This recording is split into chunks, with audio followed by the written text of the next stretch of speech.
Senator Faisal Vawda ने मौलाना फजलुर रहमान से इस्लामाबाद में उनकी रिहाइशगाह पर मुलाकात की।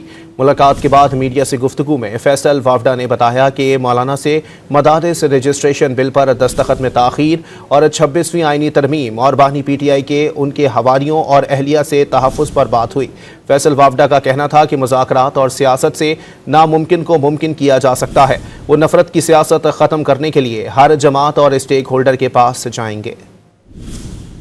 आपके साथ हमारी दो हिस्सों में बात हुई है। अब 26 तरमीम के ऊपर बातें की हैं जो बिल का मुसद्दका सिग्नेचर पर रुका हुआ है उस पर बात की है। मैंने उनसे सियासत के अंदर इमरान खान साहब की जान को ख़तरा, उनकी बेगम और उनके हवारियों के समेत वो अपनी बात भी उन तक पहुँचाई और वो उन्होंने मुखलसी की PTI के साथ भी जो PTI ने उनके साथ किया।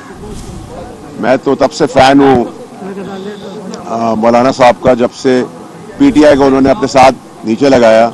मैं प्रो इस्टेब्लिशमेंट भी हूँ और प्रो जुडिशरी भी हूँ। हम मुज़ाकरात और सियासत इम्पॉसिबल्स को पॉसिबल्स करने का काम है। नफ़रत की आग को बुझाने के लिए अगर मैंने कहा है मैं MP पास भी जाऊँगा, मैं MQ के पास भी जाऊँगा, मैं सबके पास जाऊँगा, हुकूमत के पास भी जाऊँगा, मैं TLP के पास भी जाऊँगा, मैं हर स्टेक होल्डर जमात इस्लामी के पास भी जाऊँगा।